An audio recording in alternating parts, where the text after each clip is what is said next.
I agreed to stay in the room that was never empty. I need you to understand something before I tell this story. I am not dramatic. I don't believe in ghosts, and I didn't imagine what happened. Because if I did, then I wouldn't still hear him breathing when I'm alone. The ad was posted at the bottom of a local job board, buried between tutoring offers and delivery gigs.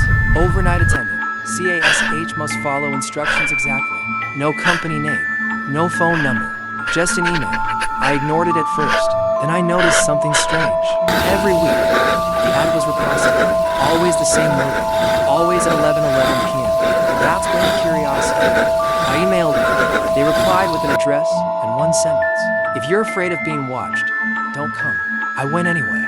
The building was older than it should have been. The kind of place that somehow escapes renovation for decades. 6 floors, no security desk, no cameras. The man who met me in the lobby didn't introduce himself. He handed me a clipboard and said, "Read this carefully. If you break a rule, we cannot help you." That sentence didn't sit right with me. The rules were short. You will stay in room 604 from midnight to 6 a.m. You may sit, stand, or walk, but do not lie down. Do not cover your ears. Do not speak to anyone you see inside the room. If the room becomes crowded, remain calm. At 6 a.m., leave immediately. Do not look back. I laughed. Crowded. I asked, "What is this, a prank?" The man didn't smile. "It's empty when you arrive," he said. "That's the problem. Room 600 for look normal to normal. Single bed, desk, chair, one window, one door, beige walls, no smell, no noise." At 11:59 p.m., I stood in the center of the room, waiting for something. At midnight, the air changed. Not temperature, pressure. Like the room suddenly remembered it was supposed to be smaller. I felt watched, not from one direction, from everywhere. At 12:07 a.m., I noticed the first thing, a footprint, on the carpet, bare, wet, right in front of the bed. Then another, then another. They appeared slowly, one by one, as if someone invisible was walking into the room. I backed toward the door. The handle wouldn't turn. Behind me, the footprint stopped, and I heard breathing, right next to my ear. I remembered the rule. Do not speak to anyone you see inside the room. The problem was, I couldn't see him. By 1 a.m., the room wasn't empty anymore. Not fully. Shadows began forming where shadows shouldn't exist. Corners bent inward, darker than darkness. I could feel people standing close to me. So close I could feel warmth. But when I turned my head, there was nothing. Then the bed creaked. Someone sat on it. I watched the mattress sink, slowly, like it was holding the weight of a full-grown baby. The imprint of hands appeared, fingers curling, gripping the sheets. The imprint of hands appeared, fingers curling, gripping the sheets. A voice whispered from the bed, "He left us here." I didn't answer. Another voice spoke, closer. "You're early." Usually they don't send anyone until we start screaming. At 12 a.m., I realized the room was full. Not visibly, but I couldn't move without brushing against something. Coldarms.com, a hair.com, faces inches from mine that my eyes refused to process. They weren't aggressive. That was worse. They were waiting. The window fogged up, words appeared, traced by fingers from the other side still. My heart was pounding so hard I thought they could. Then one of them stepped forward. This one I could see Dr. He looked almost normal, pale, tired, eyes to open. He smiled. "Don't worry," he said. "We won't touch you. Not yet." By 3 a.m., they started telling stories. Not out loud, directly into my head. Stories about coming here for work, about being paid well, about staying calm, about breaking one rule. A woman near the desk suddenly screamed. Not loudly, just once. Like air escaping her lungs, she vanished. The space she occupied folded in, like reality correcting itself. The man by the bed looked at me. That was her third night, he said. She almost made it. At 4:30 a.m., I understood the truth. This wasn't a room. It was a holding space. They weren't ghosts, they were replacements. Everyone here had stayed to look, listened too much, believed they were safe. The man leaned close to me. "You're doing great," he whispered. "Better than most." Why can't I lie down? I asked before I could stop myself. The room went silent. Every face turned toward me. The man smiled wider than before. "Because," he said gently, "the room lies back." At 5:55 a.m., the walls started moving, in, out, and out. People were pressed so tightly against me I could barely stand. Their voices overlapped. "Stay, rest, just close your eyes. We need the space."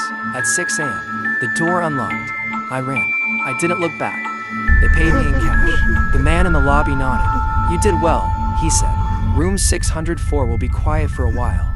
I asked him one last question. "What happens to the room if no one comes?" He paused. "It starts looking for guests last night. At 11:11 p.m., I heard my bedroom door unlock by itself. The air felt smaller, and somewhere very close to me, someone whispered, 'Good. You're early.' I didn't sleep. I sat on the edge of my bed until sunrise, fully dressed, shoes on, lights burning so hot the bulbs hummed. Every few minutes I checked the door handle. Locked. Still, I felt the room shrinking. At 12:07 a.m., exactly 24 hours later, my phone vibrated.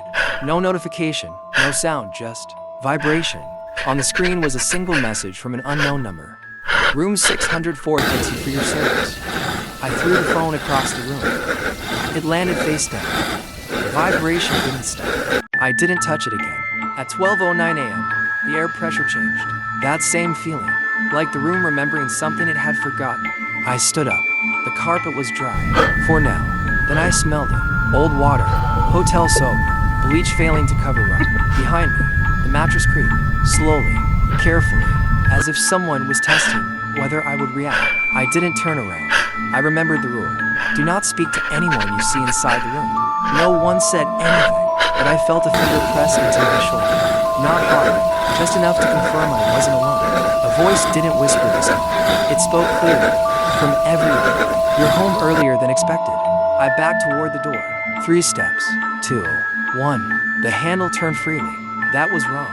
The door was never supposed to open before 6 a.m. I pulled it open anyway. The hallway was gone. Not dark. Gone. In its place was a long, narrow corridor lined with hotel doors. Every door was marked 604. The carpet was soaked. Bare footprints led both directions. Hundreds of them, all stopping right in front of my doorway. Behind me, something exhaled. Warm. Relieved. "You see," the voice said, "the room followed you. That almost never happens." I slammed the door shut. My bedroom snapped back into place. Walls, ceiling, window. But the window was fogged. Words were already forming, not traced from outside, from inside the glass. "We missed you." I staggered back. That's when I noticed the people, not standing, embedded, faces pressed just beneath the walls like they were trapped behind wet paint. Eyes open, watching, waiting. One face pushed harder than the others. A man, pale, tired, eyes to open. I knew him. The lobby, the nod. "You did well," he said, his voice muffled by drywall. "But you made a mistake." I shook my head. "I left," I said. The walls flexed, smiled. "No," he corrected gently. "You clocked out." The bed creaked again. This time, it wasn't testing. Someone lay down. The mattress sank fully. Too much weight. Hands appeared through the sheets, pushing upward like something buried alive. Fingers curled, gripping. The voices came back. Not stories this time. Instructions. "Breathe slower. Don't fight it. You're needed." The floor rippled. The carpet darkened. A wet footprint appeared. Then another. Then another. They walked toward me. Bare. Patient. I remembered something then. Something the man in the lobby never said. No one ever talked about after. I bolted for the window. It opened easily. Outside wasn't the street. It was the hotel courtyard. 6 floors down. People stood below, looking up. All familiar. All tired. All smiling. They raised their hands. Not waving. Reaching. The man's voice came from behind me. Close enough that I felt his breath. "We don't punish people who leave," he said. "We just expand." I felt fingers wrap around my ankles. Cold. Dozens of them. Pulling. The walls leaned in. The ceiling lowered. The room exhaled. I screamed. The sound didn't leave the room. It folded inward. Swallowed. Then, nothing. I woke up on the floor. Morning light. Birds outside. My door was locked. My phone was beside me. 1 missed call. No number. 1 voicemail. I deleted it without listening. I called in sick. Packed a bag. Left the apartment. I don't stay anywhere more than one night. Motels. Friends' couches. My car. But it doesn't matter. Because rooms talk to each other. Last week, the hotel clerk looked at my empty door. Paused. Then smiled. 4th floor, he said.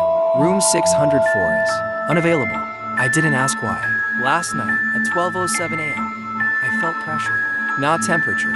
Pressure. Like the room remembering it was supposed to be smaller. My phone vibrated. A message appeared. "You can't check out forever." And from the bed behind me, something creaked. carefully, patiently, like I knew I'd come back. I thought I was safe. I wasn't. At 12:07 a.m., exactly 1 week later, my phone vibrated again. No number, no notification, just vibration. I didn't answer. Then the walls of my apartment shifted. Not visually, not audibly, just pressure. The air was smaller, tighter, heavy. I could feel it breathing with me. My bed creaked, slowly, patiently. I didn't look. I knew better. Then the whisper. You left early. Not from the bed. Not from the corner. From everywhere. I ran to the door. Locked. My keys in my hand didn't work. The carpet beneath me became wet. Cold. Bare footprints appeared. Not one, not two. Hundreds. Moving closer. Circling me. I tried to scream. No sound. Then the man appeared. The one from the lobby. Pale. Tired. Eyes to wide. You're doing well, he said. But you forgot the rule. What rule? I asked, voice barely my own. Do not return to the room without invitation, he whispered. Now, you're invited. The walls flexed, the ceiling lowered, the furniture stretched and twisted. Then the bed rose, fully, like someone heavy was lying there. Invisible weight. Come, the voice coaxed. I froze. Footsteps circled me. Closer, warmer, patient. The window fogged. Words formed inside the glass. Welcome back. My phone vibrated again. A single text this time. You were always ours. I dropped it. It kept vibrating. On its own. The air tightened. Pressure increased. I could feel them pressing through the walls, the floor, the ceiling. Faces embedded where they didn't belong. Reaching for me. The man leaned close. Your bed waits, he whispered. We've saved your spot. The mattress creaked again, heavier this time. The room smiled, and I realized the truth. No matter where I ran, no matter how far, no matter how fast, the room always finds you. And tonight, at exactly 12:07 a.m., you're waiting. For me, for you, for anyone. Because the room doesn't need doors. It only needs a heartbeat. It started suddenly. The first night back, at exactly 12:07 a.m., I felt it before I even noticed the room. A pulse, slow, deliberate, coming from the floor, the walls, the ceiling, from everywhere. I froze. The air was smaller, denser, pressing against my chest. The bed creaked, not testing this time. Waiting. Then I heard them. Whispers. Hundreds of them overlapping. Stay. Rest. Your turn. I tried to move. The carpet rippled beneath my feet like water.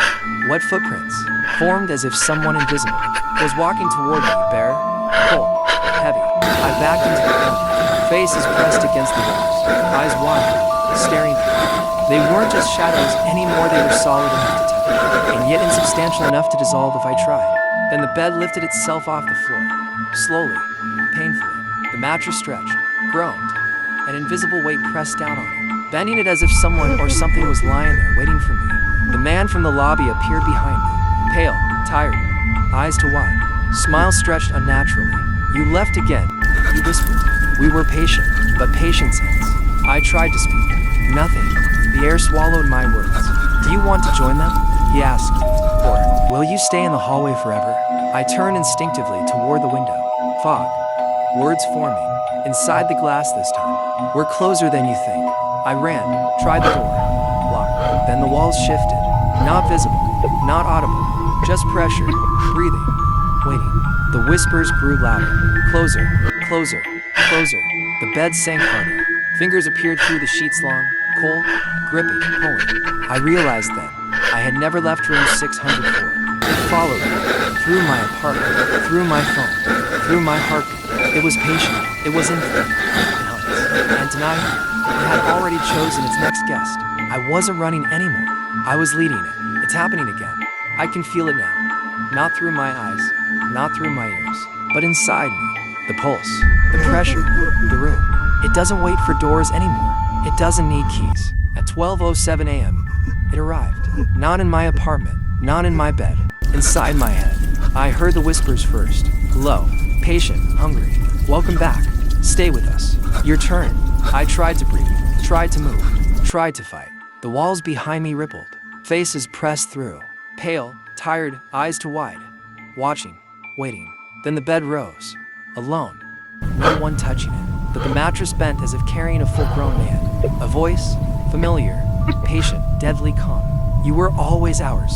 You just didn't know it yet. My phone vibrated. Again. No number. No notification, just vibration. On the screen, someone new is watching. I dropped it. It kept vibrating. The air tightened, pressured my chest, my heart, my thoughts. Then I saw it, not in the corner, not in the mirror, in the reflection of my eyes themselves. The room, waiting, smiling, patient, empty. I tried to run. The floor became wet. Footprints formed behind me. Bare, cold, counting, always counting. Then the whisper, from everywhere and nowhere. Good, you're early. I realized then, it didn't just follow me. It was me. Every heartbeat, every thought, every shadow. Part of room 600 for me. And somewhere, far away, I heard a new voice. Faint. Your turn is over. Time to collect the next guest. I closed my eyes, and I knew. The room never forgets. It never stops. And if you're reading this, it's already in your room. I tried to wake up, but I wasn't asleep. The room had followed me. Not my apartment, not the building. Everywhere I looked, the walls were smaller, tighter, the air heavier. The whispers had changed. Now they spoke directly to my bones. Closer, closer, closer. I ran. The streets were empty. The city seemed wrong. Signs bent, shadows stretched. People I passed had no faces.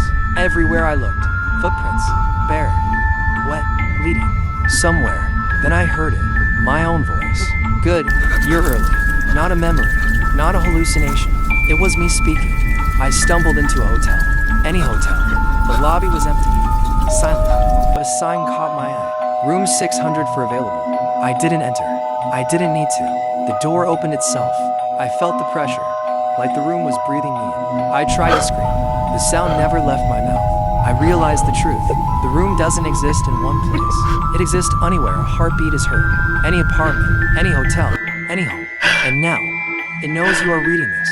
A whisper tickled the back of my neck. Good, you're early. The walls of your room are breathing. The shadows are closer than you. And the bed is waiting.